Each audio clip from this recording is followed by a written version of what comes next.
Hello, and welcome to Info Tips with Alex. Today we are going to be talking about some hardware basics. To start off, what is hardware? Hardware would be classified as anything physical you can touch on your machine.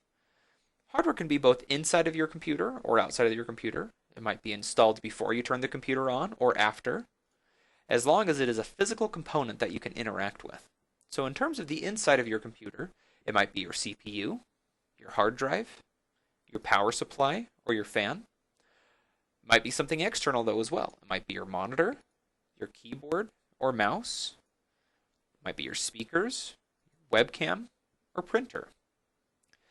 As we talk today about hardware, we are going to be making comparisons to the human body to give you an idea as to what role each of these components play in the computer itself. The first component we'll talk about today is the motherboard and form factor, which is pretty much the body for every other piece of our computer to fit into. You can think of the motherboard as the nervous system. It is the very large computer chip that all of the other smaller chips are going to be inserted to.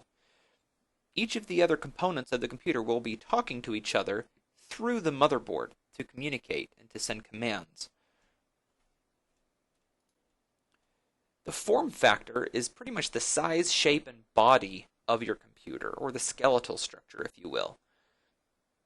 Depending on the size of your motherboard as well as the shape, there will be a specific form factor that it fits into. It might be a mini tower or a desktop, a small form factor or ultra form factor.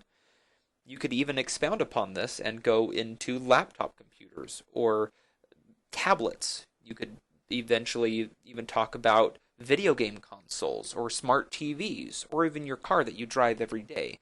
Each of these are different types of form factors that most computers fit into. However, what we will be talking about is these form factors here in terms of everyday computing. The next component we'll talk about is processors. Processors are computer chips that do the thinking or computing for you. They receive input, do a calculation, and give you an output. They'll also determine how that output should be conveyed to the user. There are two types of processors that we'll talk about.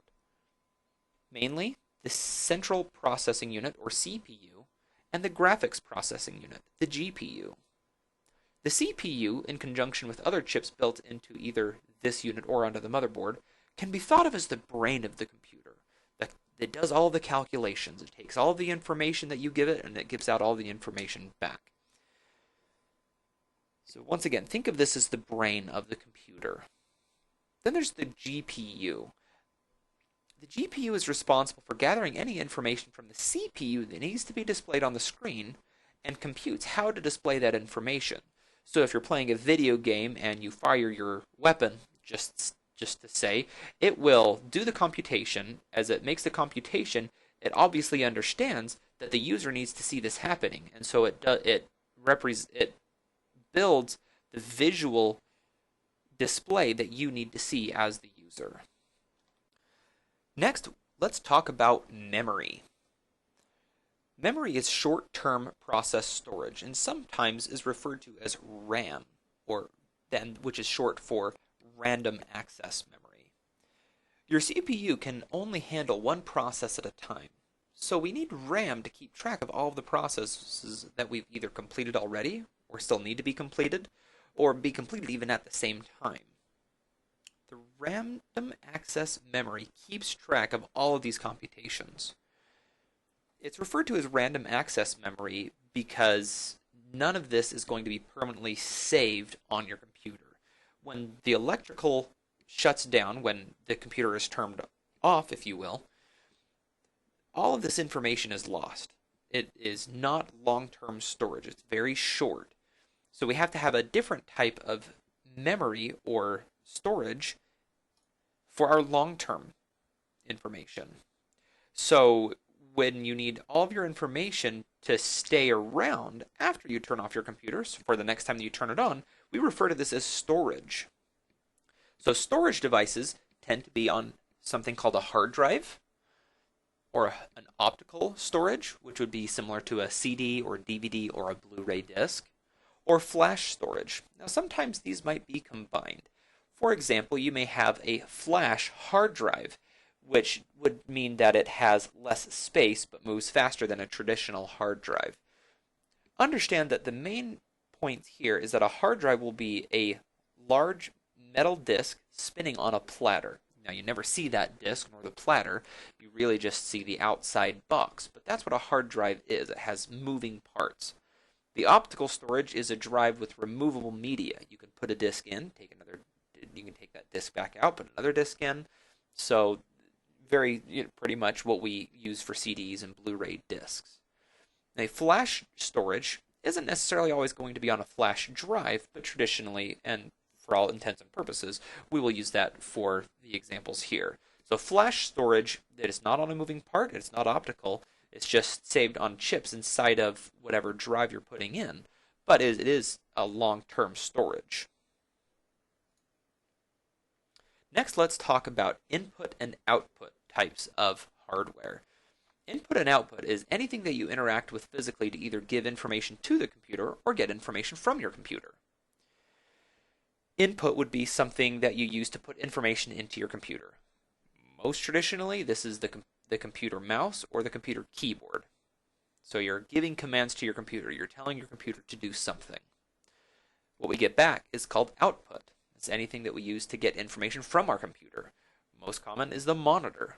We also use speakers. As you're hearing me talk and my voice coming through your speakers or through your headphones, that is an output.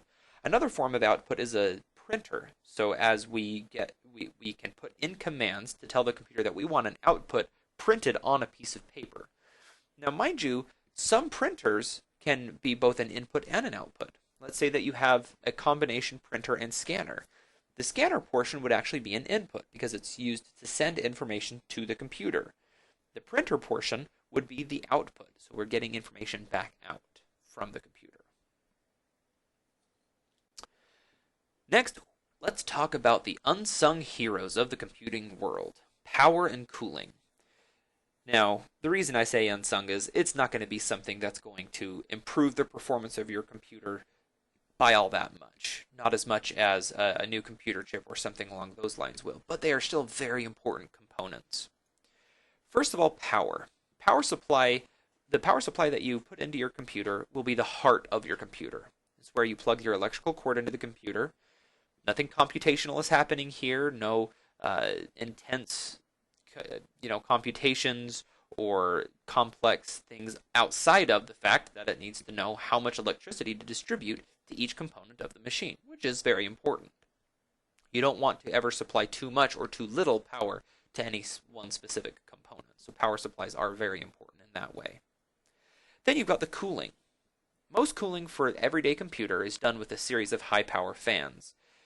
So you'll always have a fan on the back of your computer, taking the heat that is on the inside, right over the motherboard inside the box and shoving it out.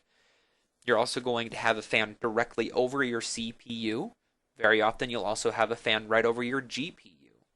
This sort of cooling in series helps each of the really important processors, if you remember that, to stay cool because they're doing so many high power calculations.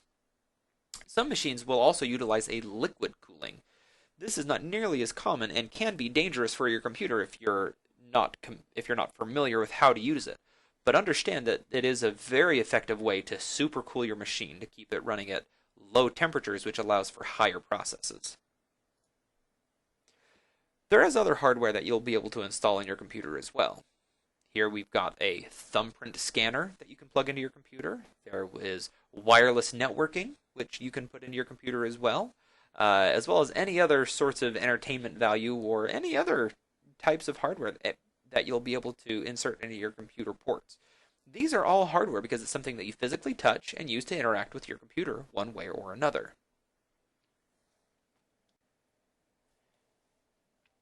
In future segments, we will talk more in detail about each of the different components that we've covered today.